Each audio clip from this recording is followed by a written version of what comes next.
Hi అండి, అందరికీ నమస్తే. వెల్కమ్ టు మై ఛానల్ మా ఇంటి రుచులు. ఈరోజు అద్భుతమైన చిట్కాతో మేము ముందుకు వచ్చేసానండి.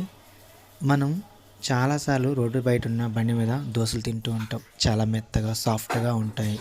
తినే కొద్దీ తినాలనిపించేలాగా ఉంటాయి. సేమ్ అదే క్వాంటిటీతో మన ఇంట్లో ట్రై చేద్దాం.